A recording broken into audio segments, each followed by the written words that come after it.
Tuhan, shalom. Shalom. Salam dalam kasih Tuhan Yesus Kristus. Selamat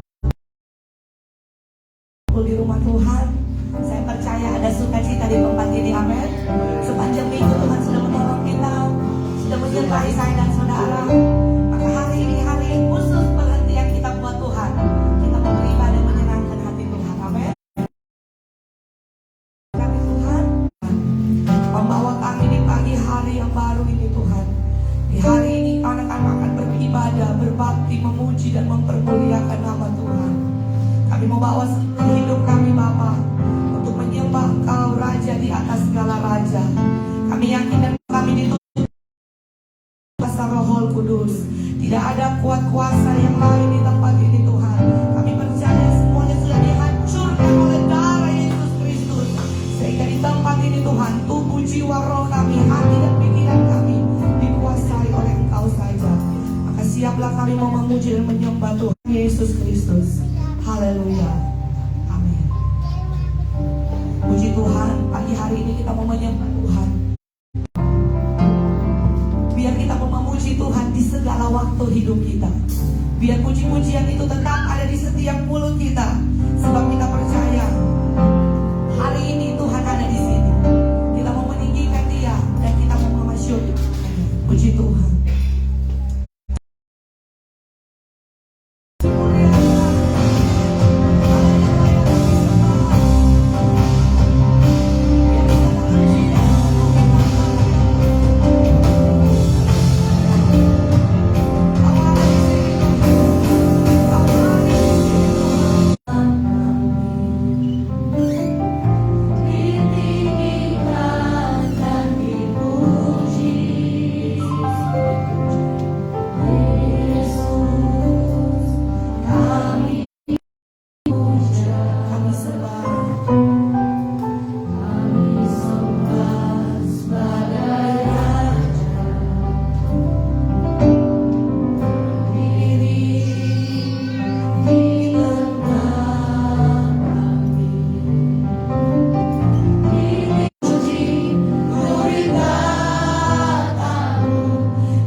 Allah itu tempat perlindungan bagi semua orang yang datang kepada Tuhan. Di tangannya Yesus ada penghiburan dan kasih sayang. Di hatinya Yesus ada cinta yang besar. Mari setiap engkau yang berbeban berat pagi hari ini, Tuhan membuka tangannya. Mari menemukan kasih Tuhan pagi hari ini.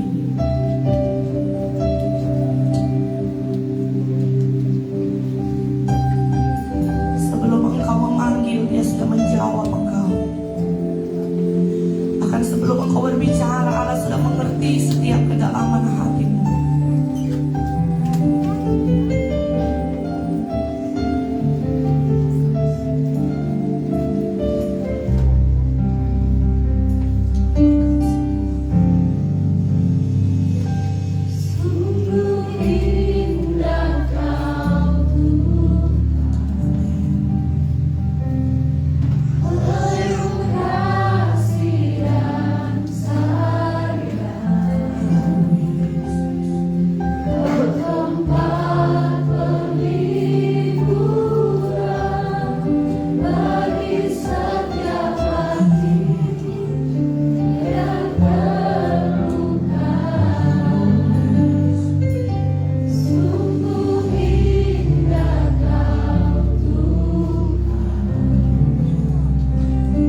menjawab Engkau.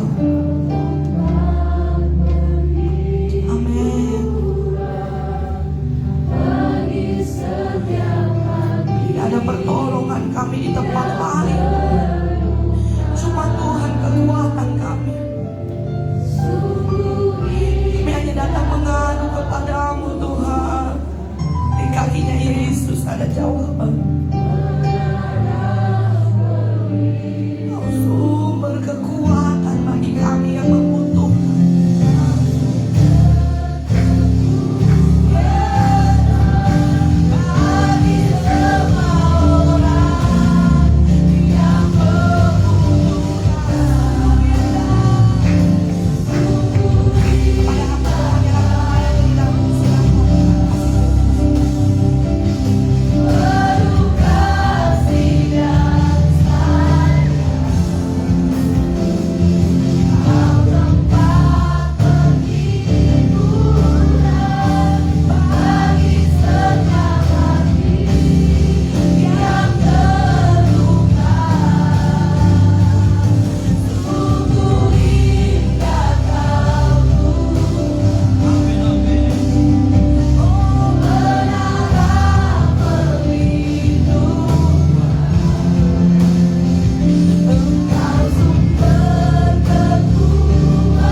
Kedaulatan Tuhan dalam hidup kami. Kami ada, kami kuat, bahkan kami boleh berkumpul lagi di tempat ini. Seraya kami memuji, menyembah, terlebih lagi akan mendengarkan isi hati Tuhan. Berdaulatlah terus dalam kehidupan kami. Kuduskan kami, layakkan kami. Kami percaya Tuhan, setiap pujian penyembahan yang sudah kami panjatkan itu benar-benar menyenangkan hati Tuhan. Bahkan kerinduan kami mau dibentuk, kami mau diberkati, kami mau diteguhkan oleh firman. Urapi kami semua di tempat ini. Jika ada intimidasi kuasa kegelapan yang mencoba-coba mengganggu konsentrasi kami untuk kami fokus kepada Tuhan, kami bersatu hati, kami tolak di dalam nama Yesus. Bahkan hamba-Mu yang akan menyampaikan isi hati-Mu. Urapi hamba-Mu, karuniakan hamba perkataan yang benar, sehingga apa yang hamba katakan itu benar-benar berasal daripada Tuhan. Terima kasih Tuhan Yesus yang baik. Saat ini kami semua siap dengar tentang kebenaran firman-Mu. Dalam nama Tuhan Yesus, haleluya. Amin.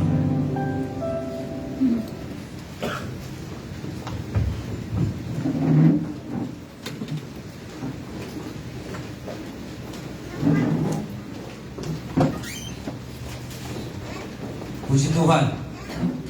Haleluya. Haleluya. Mari kita buka bersama-sama Yohanes 19 ayat 28 sampai 30.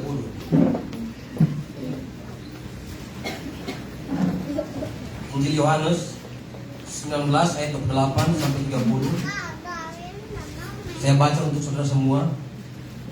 Injil Yohanes 19 ayat 28 sampai 30, firman Tuhan berkata demikian.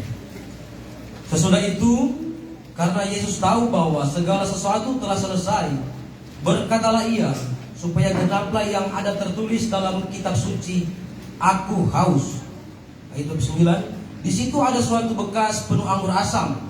Maka mereka mencucukkan bunga karang yang telah dicelupkan dalam anggur asam pada sebatang hisop, lalu mengunjukkannya ke mulut Yesus. Sesudah Yesus meminum anggur asam itu, berkatalah ia, sudah selesai. Lalu ia menundukkan kepalanya dan menyerahkan nyawanya. Haleluya. Tentunya kita bersyukur bersama-sama kita boleh berjumpa lagi di hari peristirahatan, di mana Sabat. Saudara yang diberkati Tuhan, di luar sana banyak yang menuduh iman kita, iman Kristen kita, masa Tuhan Yesus mati. Padahal jika kita baca dalam kebenaran firman Tuhan ini, ayat 30 bagian akhir, dia berkata apa di sana? Dan menyerahkan nyawanya. Artinya Yesus adalah Tuhan yang menyerahkan nyawanya sendiri. Amin. Bagaimana dia mau mati sedangkan dia Tuhan? kalau bukan Dia yang menyerahkan hidupnya. Memang kekesalan kita diserang oleh ajaran-ajaran yang keliru. Dari abad pertama, abad kedua, bahkan ada Injil Basilides, saudara, ini Injil. Bayangkan Injil tapi Injil sesat. Injil Basilides abad pertama sampai abad kedua, yang mengatakan di sana bahwa Yesus itu pembuat mujizat, Dia tidak mati. Ketika Dia tergantung, Dia membuat mujizat sehingga tergantikan. Bukan Yesus lagi yang tergantung di atas kayu salib.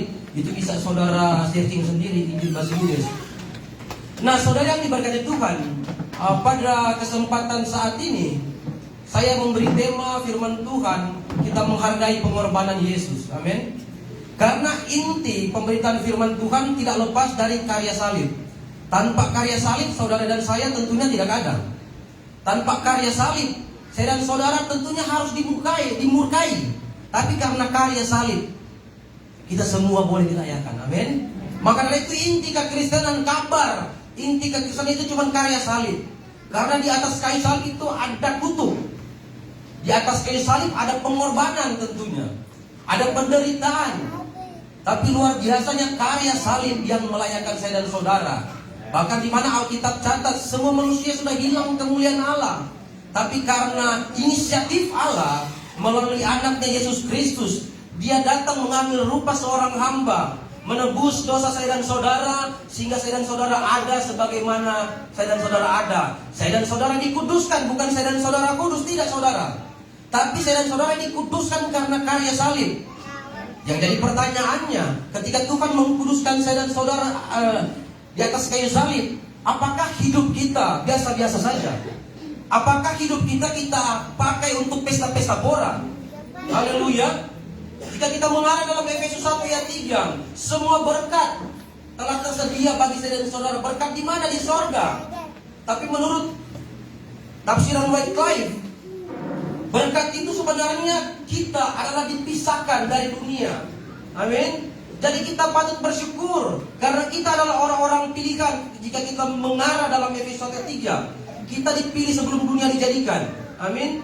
Banyak di luar sana orang tidak percaya Tuhan, tapi kita bersyukur kita adalah orang-orang pilihan. Sehingga kita boleh percaya Tuhan yang memberi kita kemampuan, boleh percaya kepada Yesus. Dalam Filipi 2 ayat 13, Dia yang memberi kemampuan, karena Dia yang memulai. Dalam Filipi 1 ayat 6. Amin. Jadi saudara yang berkati Tuhan, saya memberi tema menghargai pengorbanan Kristus. Tentunya jika kita baca pembacaan ini, sebelum ini terjadi, ada momen-momen di mana ketika itu Yesus itu menderita. Dia melewati yang namanya Getsemani. Di sana Getsemani ada penderitaan ketika Yesus berdoa. Bahkan air matanya seperti darah. Bayangkan saudara, dia keluh kesah, bahkan dia berkata apa? Seandainya cawan ini bisa dilakukan dari manusia Yesus, dia mau. Tapi apa yang dia katakan? Jadilah seturut dengan kehendak dan maunya Tuhan. Amin. Karena itu memang dia datang, Yesus datang ke dalam dunia untuk apa? Melaksanakan karya salib. Amin. Saudara yang diberkati Tuhan, tentunya kita belajar, kita kembali lagi saudara dalam pasal 18, 17. Di sana banyak yang mengolok-olok Yesus. Meskipun ketika mereka selidiki, dia tidak bersalah. Tapi karena tipu daya oleh imam-imam, meskipun tidak salah, disalahkan. Kalau saudara di tempat ini, coba saudara diperlakukan tidak adil, pasti saudara akan merontak. Mungkin di perkantoran saudara, tempat kerja saudara, saudara sudah rajin, saudara sudah melakukan apa yang benar ya di mata pimpinan saudara.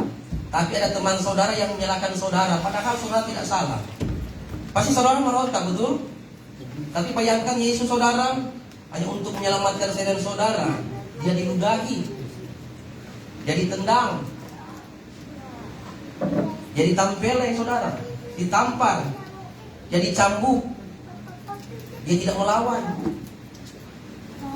Kita saudara hanya tersinggung sedikit kita merontak. Padahal Yesus saudara, teladan kita, juru selamat kita, dia menderita kesakitan, dipakaikan mahkota duri, Dia tidak melawan. Haleluya. Jadilah jemaat Tuhan yang menghargai pengorbanan Kristus. Ketika saudara taruh ini dalam hati saudara, benar-benar saudara menghayati pengorbanan Kristus, setiap langkah hidup saudara pasti saudara akan terbayang bahwa hidup saudara berharga. Amin. Coba bayangkan saudara, kalau bukan Tuhan yang melayakan saya, tidak mungkin saya bisa menyampaikan firman Tuhan. Terlalu berharga karya salib, tak ternilai harganya. Amin. Yang pertama saudara, bagaimana kita harus menghargai pengorbanan Kristus? Jika kita baca pembacaan ini, kita kembali lagi dalam Yesaya 53. Dalam Yesaya 53 ayat 4 berkata begini, tetapi sesungguhnya penyakit kita lah yang ditanggungnya, dan kesengsaraan kita yang dipikulnya. Padahal kita mengira dia kena tulah, dipukul dan ditindas Allah. Saudara, ini baru satu ayat. Ini tergenapi di mana pembacaan kita tadi? Yohanes 19. Coba saudara bayangkan baru satu ayat ini saudara. Sekali lagi saya baca untuk saudara. Tetapi sesungguhnya penyakit kita lah penyakit saya dan saudara.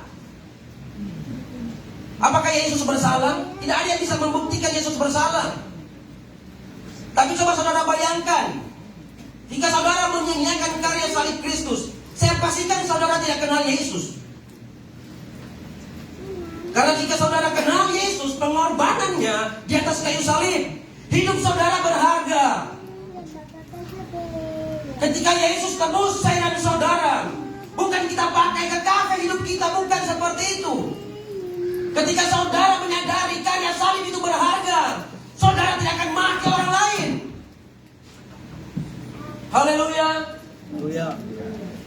Karena saudara menyadari, saudara menghargai karya salib.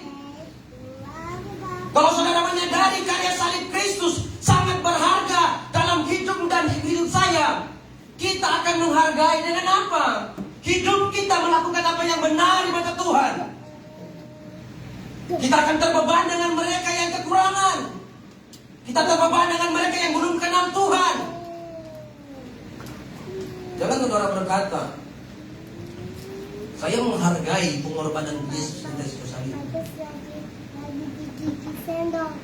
Ketika ada pemberitaan firman yang nyata-nyata keliru tidak sesuai dengan Alkitabiah, saudara berkata, oh jangan menghakimi. Saudara ingat baik, kekristenan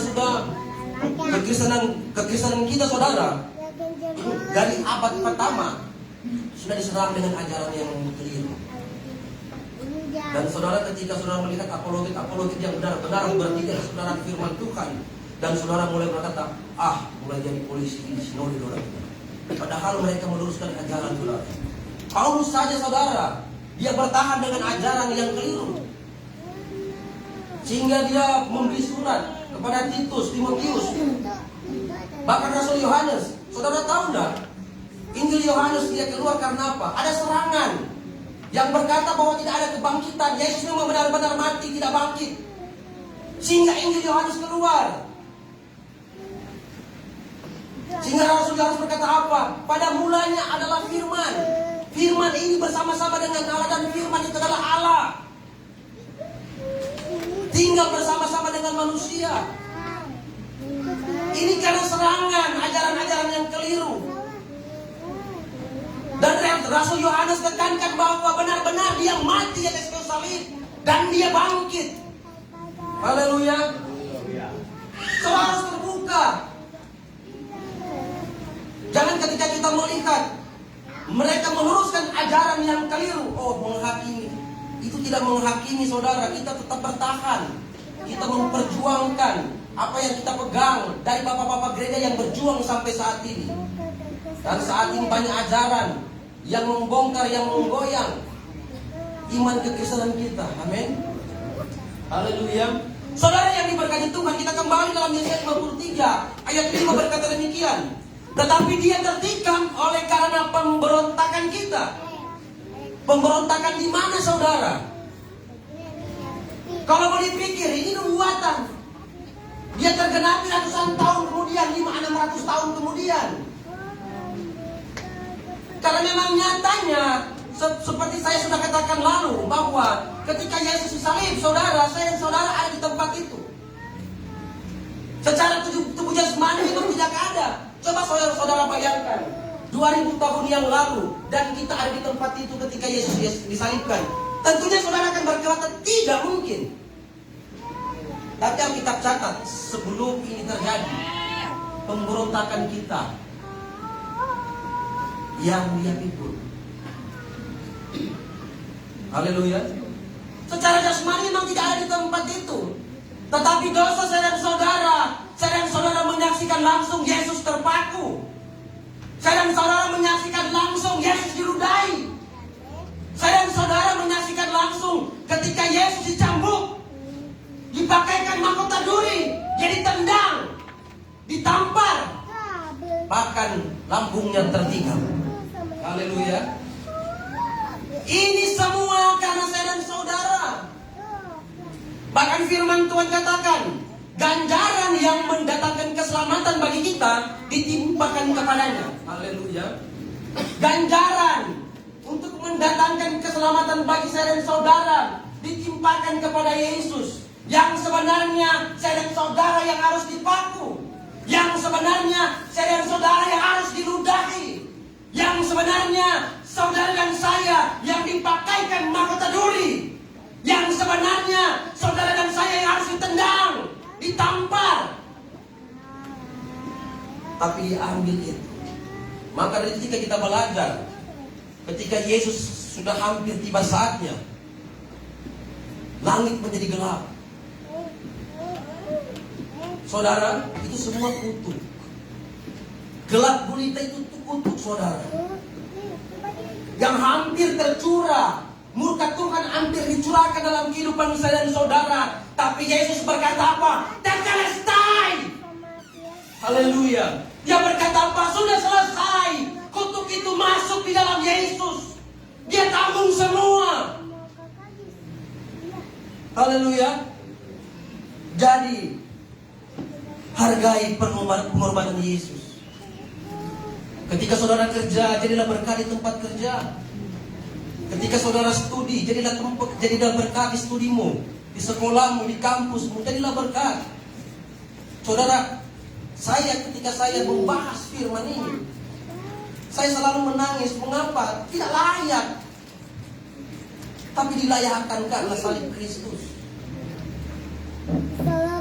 Cewek-cewek, Anda berharga, Anda mahal, anak kerajaan, anak Allah. Karena Anda ditebus dengan darah yang mahal. Jangan jadi murahan. Begitupun dengan cowok-cowok, Anda mahal. Anda ditebus dengan darah yang mahal. Jika kita belajar dalam Injil, saudara, di mana di sana ada yang berhutang kepada raja 2000 talenta emas, dihapuskan. Itu adalah gambaran saya dan saudara. 1 talenta emas 24 kilo, saudara. Siapa mau ganti itu 2000. Itu digambarkan saya dan saudara. Dan raja menghapus semua itu. Jadi mari, jemaat Tuhan siapapun saudara, hargai pengorbanan Kristus. Ayat 6 berkata demikian. Kita sekalian sesat seperti domba. Coba saudara bayangkan domba. Domba harus ada yang menuntunnya. Filosofi domba, saudara, ketika dia jalan terus. Dia tidak tahu itu jurang atau bahaya. Dia jalan terus. Maka dari itu domba harus ada yang menuntunnya, mengarahkannya, agar dia tidak tersesat. Sehingga kita digambarkan seperti domba. Seringkali kita melukai hati Tuhan. Seringkali kita berdosa di hadapan Tuhan. Seringkali kita sudah tahu tidak boleh buat, tapi kita buat. Coba saudara bayangkan. Maka dari itu kita digambarkan seperti domba.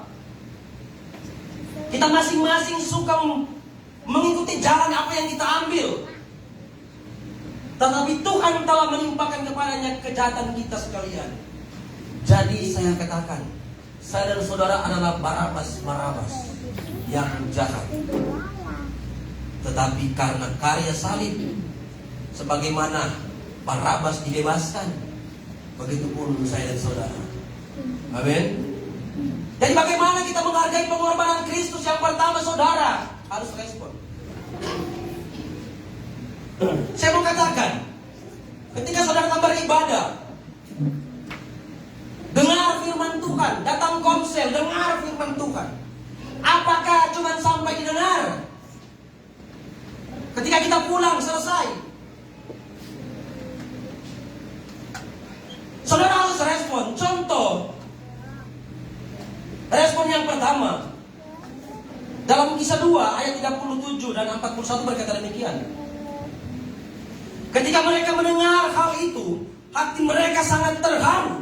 Lalu mereka bertanya kepada Petrus dan rasul-rasul yang lain, apakah yang harus kami perbuat, saudara-saudara? Kita loncat ayat 41 berkata demikian. Orang-orang yang menerima perkataannya itu memberi diri dibaptis. Dan pada hari itu jumlah mereka bertambah kira-kira 3.000 jiwa. Saudara yang diberkati Tuhan, ini adalah khotbah Petrus. Ketika kita baca dari ayat 1, di mana ketika Roh Kudus dicurahkan dan Petrus penuh dengan Roh Kudus, dia berkhotbah di sana. Dia berkata apa? Yesus yang ditentukan Allah telah kalian bunuh. Tapi karena kemurahan Allah dia telah dibangkitkan, kan tidak mungkin dia hidup di antara orang mati. Dia menjadi Tuhan. Karena memang demikian. Dan apa yang terjadi sudah kita baca, saudara, ketika mereka mendengar kesaksian Petrus atau khotbah Petrus, mereka berkata apa? Ayat 37. Ketika mereka mendengar hal itu, hati mereka sangat terharu. Mereka terharu, saudara. Lalu mereka bertanya kepada Petrus dan rasul-rasul yang lain, apakah yang harus kami perbuat, saudara-saudara?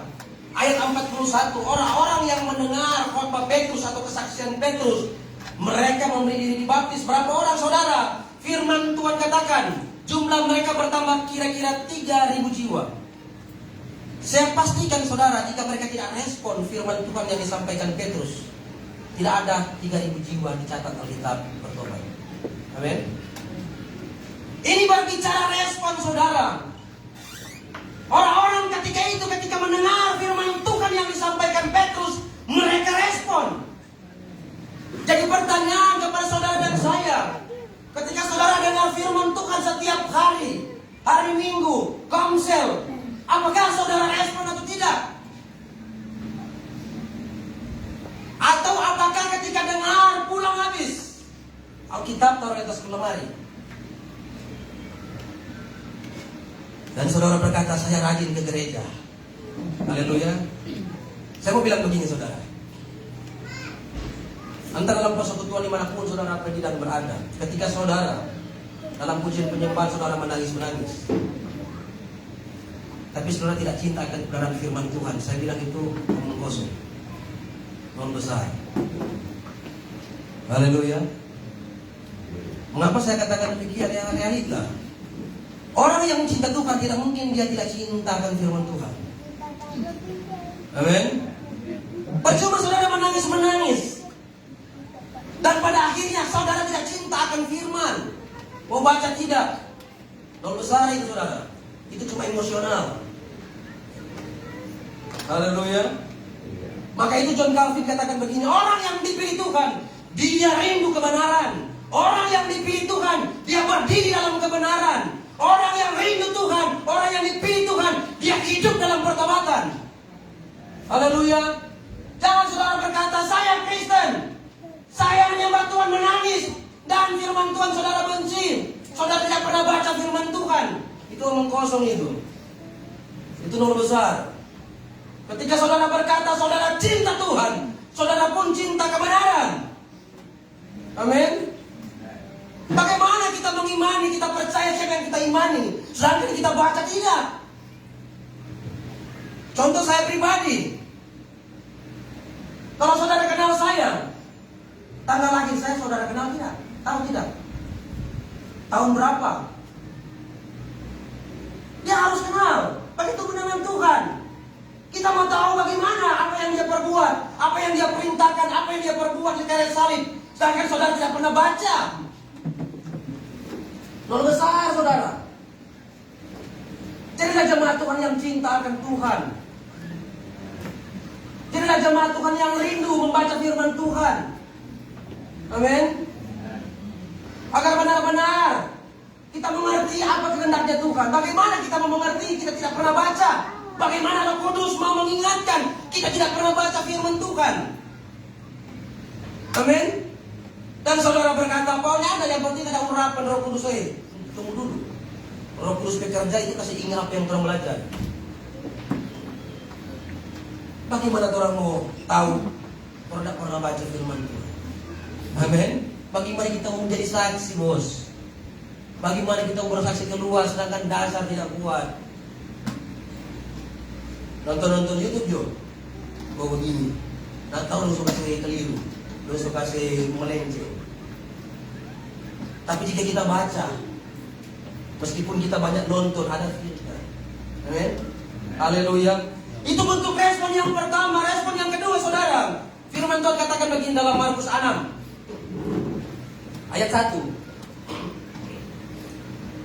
Kemudian Yesus berangkat dari situ dan tiba di tempat asalnya, sedang murid-muridnya mengikuti dia. Pada hari Sabat ia mulai mengajar di rumah ibadat, dan jemaat yang besar takjub ketika mendengar dia. Dan mereka berkata, dari mana diperolehnya semuanya itu? Hikmat apa pulakah yang diberikan kepadanya? Dan mujizat-mujizat yang demikian, bagaimanakah dapat diadakan oleh tangannya? Ayat 3. Bukankah ia ini tukang kayu, anak Maria, saudara Yakobus, Yoses, Yudas, dan Simon?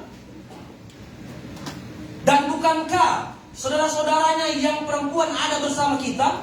Lalu mereka kecewa dan menolak dia. Ayat 4. Maka Yesus berkata kepada mereka, seorang nabi dihormati di mana-mana, kecuali di tempat asalnya sendiri, di antara kaum keluarganya dan di rumahnya. Ia tidak dapat mengadakan satu mujizat pun di sana, kecuali menyembuhkan beberapa orang sakit dengan meletakkan tangannya atas mereka. Garis bawahi ayat 5. Ia tidak dapat mengadakan satu mujizat pun di sana. Saudara, ini karena apa? Karena respon orang Nazaret ingin kepada Yesus. Haleluya. Mereka tidak merespon sebagai dia Tuhan, tidak. Bahkan mereka berkata apa?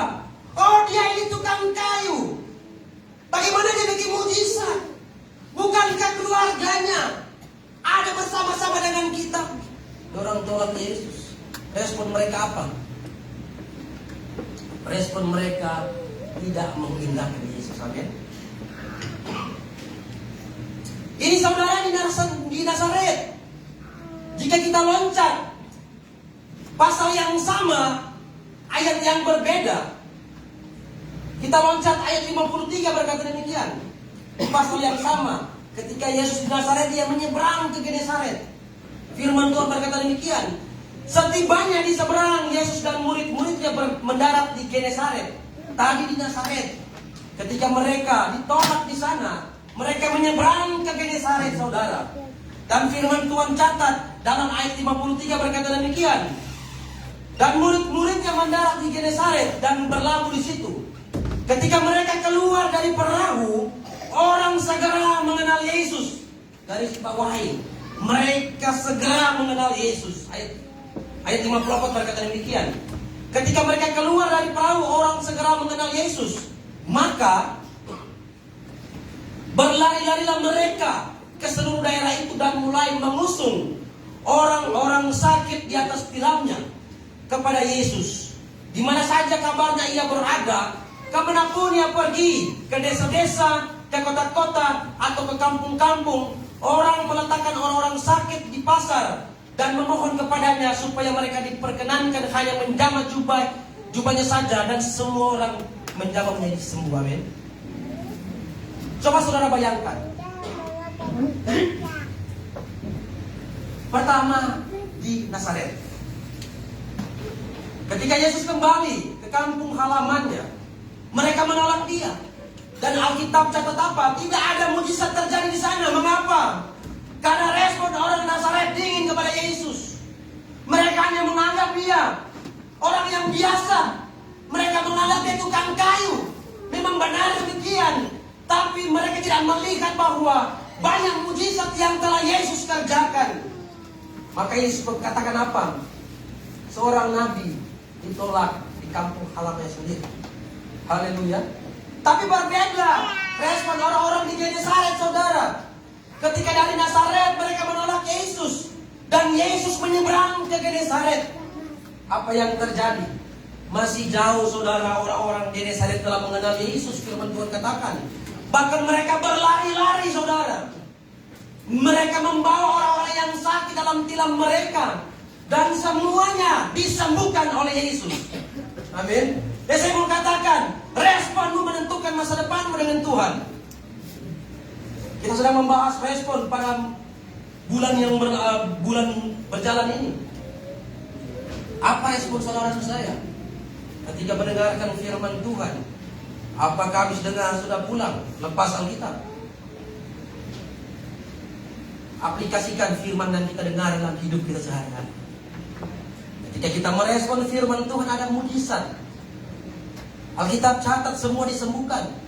Tapi jika tidak merespon firman Tuhan, tidak ada mujizat terjadi. Mengapa? Karena tidak mau merespon. Tapi orang-orang di Genesaret, mereka merespon Yesus. Masih jauh mereka telah mengenal Yesus. Oh Yesus. Haleluya. Bahkan mereka berlari-lari, saudara. Mereka membawa semua orang yang sakit kepada Yesus. Hanya dengan menjamah jubahnya saja, mereka semua disembuhkan oleh Tuhan. Haleluya. Dan yang pertama, saudara, menghargai pengorbanan Yesus. Respon firman Tuhan yang setiap saudara dengar. Tanam itu dalam hidup saudara. Aplikasikan itu setiap hari. Di sana ada mujizat. Ketika saudara lemah, dikuatkan karena firman Tuhan yang saudara respon sendiri. Ketika ada banyak persoalan, ada firman Tuhan yang memberi saudara jalan keluar. Itu firman Tuhan yang saudara respon ketika saudara dengar. Mengapa? Karena saudara aplikasikan itu, menindaklanjuti apa yang saudara dengar. Amin. Ketika saudara merespon firman Tuhan, menyimpan dalam hati, mengaplikasikan itu, saudara akan menjadi jemaat yang kuat. Jemaat yang tangguh, jemaat yang kokoh. Tantangan boleh ada, masalah boleh ada, tapi percaya, karena ada Yesus, ada firman dalam hidupmu, Anda pasti kuat. Amin.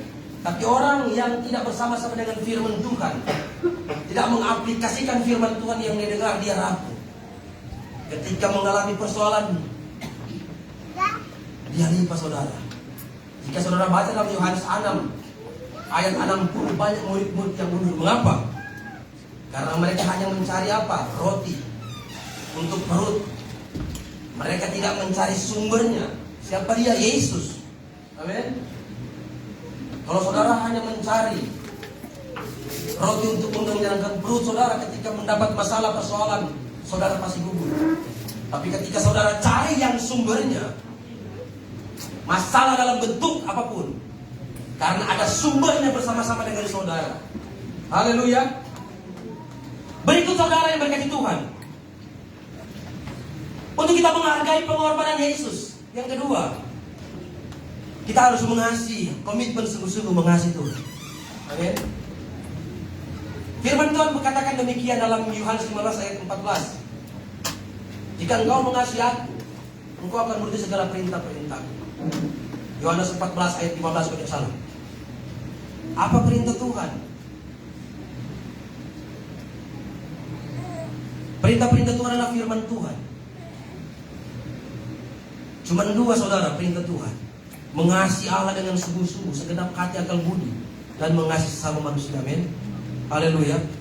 Saudara, ada pembacaan firman Tuhan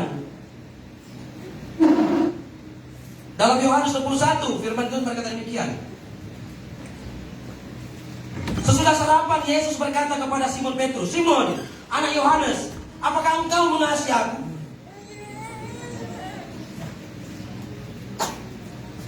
Lebih daripada mereka ini, jawab Petrus kepadanya, "Benar Tuhan, engkau tahu bahwa aku mengasihi engkau." Ini sampai ketiga kalinya Yesus berkata kepada Simon, "Simon, anak Yohanes, apakah engkau mengasihi aku?" Dan ketiga kalinya Petrus menangis. Tuhan yang tahu segala sesuatu. Yang jadi pertanyaannya, mengapa Yesus sampai ketiga kali berkata kepada Petrus, Simon anak Yohanes, apakah engkau mengasihi aku? Haleluya. Ternyata bahasa aslinya saudara, Yesus berkata begini kepada Simon Petrus, Simon, apakah engkau agape kepadaku? Dan Petrus hanya menjawab apa kepada Yesus? Aku phileo kepadamu, Yesus. Padahal Yesus berkata begini, Simon, anak Yohanes, apakah engkau mengasihi aku lebih daripada mereka semua? Apakah engkau agape kepadaku? Cinta tanpa syarat. Dan Petrus berkata apa kepada Yesus? Aku hanya mengasihi sesama. Sampai ketiga kalinya Yesus berkata demikian, dan sampai Petrus menangis. Dia menyadari bahwa harus mengasihi Yesus dengan sepenuh hati, tanpa syarat. Haleluya. Ketika Yesus mati di atas kayu salib, sudah kita baca dia berkata apa? Tetelestai, sudah selesai. Dia mengasihi saudara dan saya tanpa syarat. Haleluya. Apakah saudara mengasihi Yesus hanya karena berkat? Ada syaratnya kah? Apakah saudara mau mengasihi Yesus karena roti? Haleluya. Apakah karena saudara mau mengasihi Yesus karena perempuan yang saudara suka? Apakah saudara mengasihi Yesus karena pekerjaan?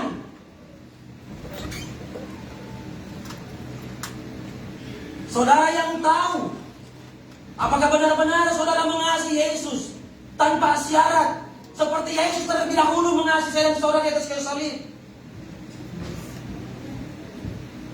Coba saudara bayangkan Yesus saudara untuk mengasihi dan saudara. Alkitab catat karena begitu besar kasih Allah akan dunia ini, Dia mengaruniakan anaknya yang tunggal, agar supaya setiap orang yang percaya tidak binasa, melainkan memperoleh hidup yang kekal. Yang adalah Raja. Alkitab catat dalam Filipi 2, dia mengosongkan kealahannya, menaruh hamba manusia dalam rupa Allahnya. Dia rela lahir di kandang. Saya mau tanya saudara, saudara pernah lahir di puskesmas? Pasti ada. Itu paling hina, puskesmas atau di rumah. Coba bayangkan raja di atas segala raja, dia lahir di kandang. Coba saudara bayangkan. Sehina-hina apapun mungkin saudara dan saya tidak pernah lahir di kandang. Jangankan kandang saudara, tanpa fufu kopra. Saudara tahu tempat fufu kopra itu paling hina, tapi saya tidak pernah lahir di situ. Amin. Yesus saudara, Raja yang ampunya dunia ini, yang menciptakan dunia ini. Dia mengambil rupa seorang hamba, menaruh manusianya, rupa manusia dalam rupa Allahnya untuk lahir ke dalam dunia. Mengambil rupa itu saudara, kehinaan. Hina. Manusia tidak tahu lagi mana perempuan, mana laki-laki, jika kita bandingkan dalam Sodom dan Gomora. Haleluya. Bayangkan Yesus ambil saudara dari garis keturunan perempuan Moab yang tidak mengenal Allah. Kalau kita belajar bagaimana ayah dan anak saudara. Haleluya. Jika saudara belajar riwayat Rut dari garis keturunan Moab, siapa keturunannya? Dari Lot saudara, Lot dengan anaknya sendiri. Tapi Yesus ambil itu semua. Haleluya. Dari garis keturunan pelacur, Yesus ambil itu semua. Karena saya dan saudara memang tidak layak. Haleluya. Dan saudara mau berbangga, oh saya kerja di sini, mereka tidak layak dengan saya. Saya lebih tinggi derajat saya. Semua sama di mata Tuhan. Amin. Amin. Yang sebenarnya tidak layak tapi dilayakkan oleh kasih Kristus. Jangan ada yang sombong. Jangan ada yang membanggakan diri. Kita semua sama. Kita bersyukur kita dipilih Allah. Kita bersyukur kita punya Allah yang benar-benar Allah. yang mengampuni dosa dan pemberontakan kita semua. Maka dari itu, hargai pengorbanan Kristus, saudara. Dengan apa? Mengasihi Tuhan. Bagaimana caranya kita mengasihi Tuhan? Kasih sesama. Amin. Jika saudara baca dalam Matius 25, di sana akan dipisahkan kambing dan domba. Ketika Tuhan memisahkan domba, si domba ini berkata apa? Tuhan, bila mana kami melihat engkau lapar, engkau telanjang, engkau di penjara. Tapi Yesus berkata apa di sana? Ketika engkau melayani mereka, engkau sedang melayani aku. Sedangkan si kambing berkata apa? Di mana kami melihat engkau? Engkau lapar, engkau telanjang, engkau haus. Tuhan berkata apa? Ketika engkau tidak melayani mereka, engkau tidak melayani. Amin. Haleluya. Jadi mari ketika engkau mengasihi Tuhan, firman Tuhan, jika engkau mengasihi aku, engkau akan menuruti segala perintah-perintahku. Jika kita baca firman Tuhan, saudara, Yohanes 14, kita loncat ke 21 berkata demikian. Barang siapa memegang perintahku dan melakukannya, dialah yang mengasihi aku. Dan barang siapa mengasihi aku, yang akan dikasihi oleh Bapakku, dan aku pun akan mengasihi dia dan akan menyatakan diriku kepadanya. Amin. Aplikasikan kasih itu dalam kehidupan keseharian. Ketika kita benar-benar berkata, aku mengasihi Tuhan, aplikasikan itu setiap hari.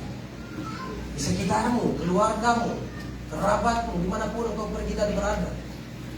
Jangan engkau berkata, aku mengasihi Tuhan, orang yang lapar di pinggir jalan untuk tempat begini. Kalau ada bantu mereka yang membutuhkan. Amin. Haleluya. Banyak di luar sana, saudara. Apalagi suku-suku, dia mau makan susah.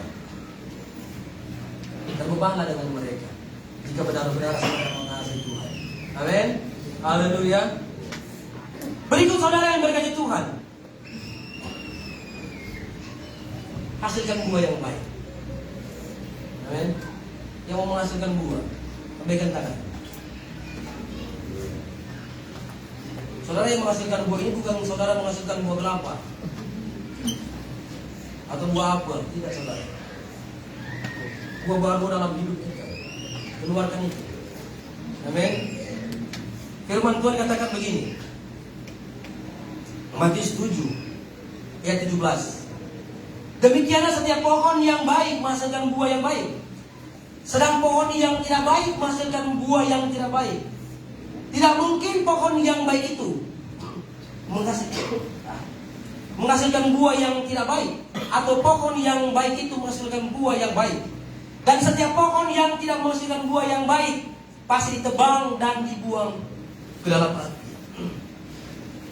Garis bawahi saudara, dibuang ke dalam api. Ini pohon yang tidak berbuah baik, buahnya tidak baik. Di mana ditambah? Ditebang, dicampakkan ke dalam api. Maka itu dalam Matius 3:10 berkata demikian, kapak sudah tersedia pada akar pohon, dan setiap pohon yang tidak menghasilkan buah yang baik pasti ditebang dan dibuang ke dalam api. Kita semua umat yang percaya, bahkan yang tidak percaya, kita semua menghasilkan buah. Amin. Tapi tergantung buah yang mana yang kita hasilkan. Jika benar-benar kita menghasilkan buah yang benar-benar matang dan buah itu baik,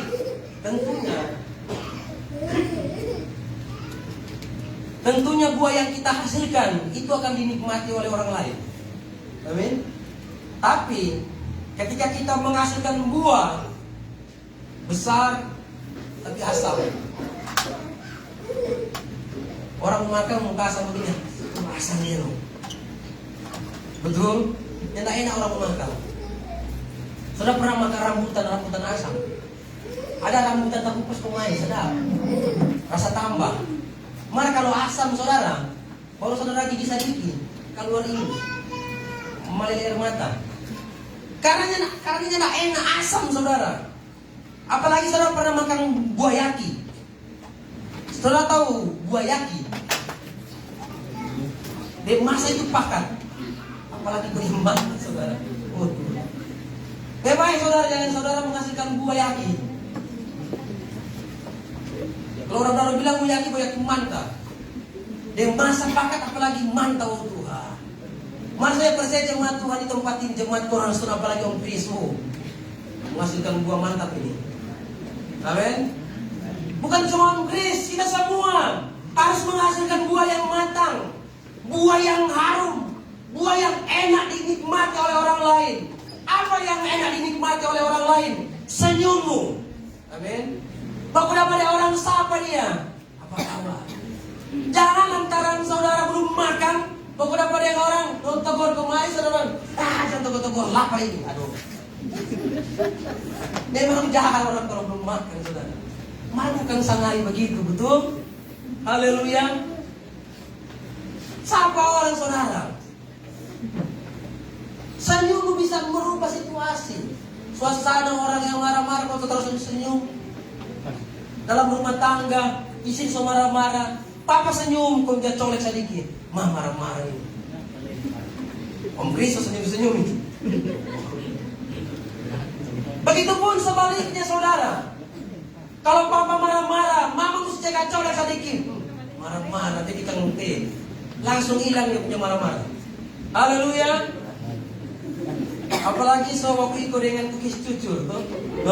Nah pengana. Kalau mama masih marah-marah bawa ke salon dia. Langsung senyum-senyum itu. Tante-tante senyum-senyum berarti betul itu. Bagi kita bapak mama itu di bencong. Gunting tuh, sopa gunting. Haleluya. Itu semangat. Jadi saudara yang berkati Tuhan, yang pertama menghargai pengorbanan Kristus. Respon setiap benih firman Tuhan yang kita terima, simpan itu dalam hidup saya dan saudara. Aplikasikan itu, tindak lanjuti itu dalam kehidupan kita sehari-hari. Karena jika ada firman dalam hidup kita, masalah boleh ada, tapi firman itu lebih besar dari masalah yang kita hadapi. Amin. Haleluya. Dan yang berikut, kita harus mengasihi Tuhan dengan sungguh-sungguh tentunya. Haleluya. Komitmen mengasihi Tuhan. Bagaimana caranya mengasihi Tuhan? Kita tidak ingat Tuhan. Firman Tuhan katakan dalam surat Yohanes, tidak mungkin engkau mengasihi Allah yang tidak engkau kenal kalau engkau tidak mengasihi sesama. Jadi harus mengasihi sesama. Ketika kita mengasihi sesama, kita sedang mengasihi Allah. Haleluya. Siapapun dia, besar kecil, kita kasihi dia. Dan terakhir, hasilkan buah yang mantap, buah yang baik. Tentunya buah-buah roh yang harus kita hasilkan setiap hari dalam kehidupan kita. Entah di lingkungan kerjamu, sekolahmu, hasilkan buah yang baik. Saudara berkata Tuhan, firman Tuhan ayat 15 ayat 8 berkata demikian. Dalam hal inilah Bapakku dipermuliakan, yaitu jika kamu berbuah banyak, dan dengan demikian kamu adalah murid. Amin. Ketika kita menghasilkan buah yang banyak, buah yang harum, buah yang baik, kita sedang mempermuliakan nama Tuhan. Amin. Dan itu tandanya bahwa kita sedang menghargai pengorbanan Kristus. Tuhan Yesus memberkati kita semua. Amin. Firman Tuhan. Kita tutup mata, kita berdoa untuk mendengar firman Tuhan. Terima kasih Tuhan. Ajar kami untuk selalu menghargai pengorbanan di atas kami. Ajar kami untuk merespon firman-Mu setiap hari. Ajar kami untuk mengaplikasikan dalam kehidupan kami sehari-hari. Agar benar-benar Tuhan, ketika kami mengaplikasikan firman-Mu yang setiap hari kami dengar, kami akan benar-benar mengasihi Engkau. Seringkali kami berbuat jahat di hadapan Tuhan, tapi kami mau bertobat di hadapan Tuhan. Tuhan tolong kami. Ajar kami untuk selalu mengasihi Engkau dengan sungguh-sungguh, tanpa syarat. Bahkan Tuhan, ajar kami untuk kami selalu berbuah untuk hormat kemuliaan bagi nama Tuhan. Segala puji, segala hormat kami kembalikan kepadamu. Ampuni hamba-Mu Tuhan jika hamba mencuri kemuliaan-Mu, tapi tidak ada dalam pikiran hati hamba-Mu untuk mencuri kemuliaan-Mu. Meteraikan benih firman yang sudah kami dengar dalam di siang hari ini Tuhan, dalam kehidupan kami, agar firman-Mu akan mengarahkan kami. Makin hari kami makin serupa dengan Tuhan. Dalam nama Tuhan Yesus kami terima firman-Mu. Haleluya. Amin.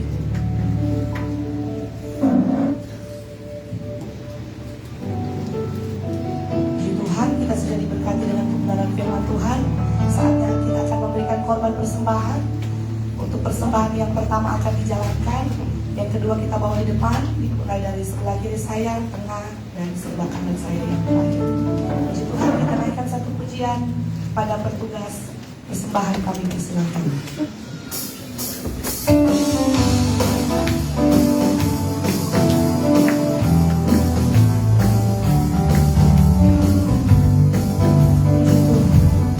Ada satu sobat anak saya, namanya Yesus.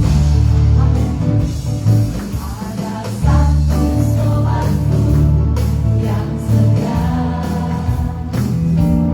tak pernah dia tinggalkan diriku.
keadaan kita pada saat siang hari ini. Aku mau memuji-Mu. Kami selalu memuji Engkau Tuhan.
layak ditinggikan.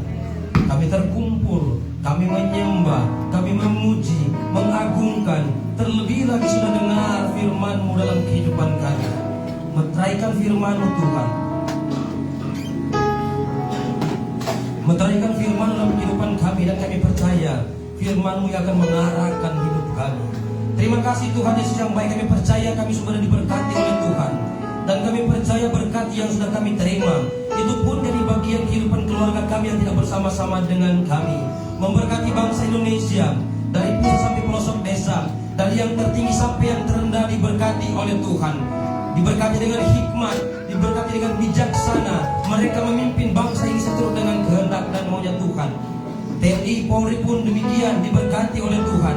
Dokter, perawat, suster diberkati oleh Tuhan. Bahkan kami berkati Yesus yang baik, orang-orang yang sakit terbaring sakit di rumah sakit, bahkan di rumah masing-masing, diberkati oleh Tuhan.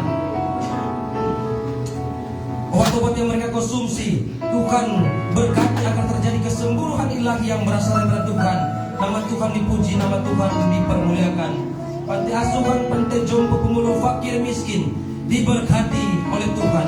Kami pun berdoa untuk organisasi kami, gereja Pentekosta di Indonesia. Tuhan tolong jadikan teladan, jadikan dampak, jadikan garam, jadikan contoh untuk organisasi yang lain, sehingga menjangkau jiwa-jiwa yang jauh akan Tuhan. Nama Tuhan dipuji, nama Tuhan dipermuliakan. Dari tempat ini Tuhan, kami berdoa untuk orang tua rohani kami tempat ini. Bapak Gembala, Ibu Gembala diberkati oleh Tuhan. Tuhan tambah-tambahkan hikmat, pengurapan di bawah otoritas-Mu Tuhan. Mereka pakai melayani Tuhan, mengembalakan jemaat Tuhan yang Tuhan percayakan dalam kehidupan mereka, sehingga membawa jemaat Tuhan makin hari makin serupa dengan Tuhan. Maka Bapak Gembala tidak bersama-sama dengan kami. Kami percaya pertolongan Tuhan terus jadi bagian hidupnya. Bahkan adik Lova yang ada diberkati oleh Tuhan. Bagi kami semua Tuhan juga, kami percaya kami semua diberkati oleh Tuhan. Semua jemaat Cornerstone yang datang beribadah pada siang hari diberkati oleh Tuhan. Bahkan simpatisan diberkati oleh Tuhan. Bahkan semua yang sedang nonton Tuhan secara online diberkati oleh Tuhan. Terima kasih Tuhan Yesus yang baik. Sepanjang minggu ini Tuhan, hidup kami pertaruhkan ke dalam tangan Tuhan. Pekerjaan apapun yang kami kerjakan dengan kedua tangan kami percaya diberkati oleh Tuhan. Kami berdoa untuk Sulawesi Tengah, Morowali, Desa Ipi, Tuhan Kota Bungku diberkati oleh Tuhan. Suku Tumbuk, suku Bungku, suku Tombelala diberkati oleh Tuhan. Kami percaya kedua suku ini Tuhan akan dimenangkan oleh Tuhan. Kami percaya ada anak-anak Tuhan yang akan bersinergi menjangkau mereka agar mereka diselamatkan oleh Tuhan. Terima kasih Bapak yang baik. Kami sebentar akan terpisah di tempat ini. Kami akan kembali ke rumah kami masing-masing. Kami percaya penyertaan, pertolongan, pemeliharaan Tuhan jadi bagian hidup kami semua. Terima kasih Bapak yang baik. Jauh dari sempurna apa yang sudah kami kerjakan pada siang hari ini, tapi kami percaya kami semua diberkati oleh Tuhan. Setiap yang sudah mengambil bagian diberkati oleh Tuhan. Kami percaya berkat surgawi sudah menjadi bagian kami semua. Dan saat ini Bapa, kami akan terima berkat yang berasal daripadamu.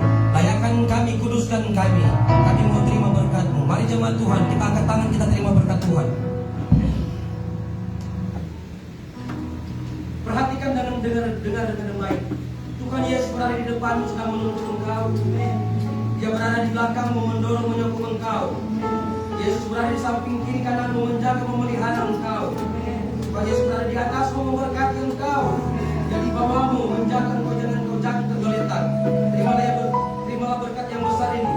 Berkat kekuatan, kesehatan, sukacita, damai sejahtera, berkat panjang umur, berkat keselamatan menjadi bagian hidupmu dari saat ini sampai maranatha. Berkat Abraham, Ishak, Israel tercurah untuk kita semua di dalam nama Bapa dan Putra dan Roh Kudus, dalam nama Tuhan Yesus Kristus yang sudah diberkati Tuhan. Sama-sama dengan saya katakan amin.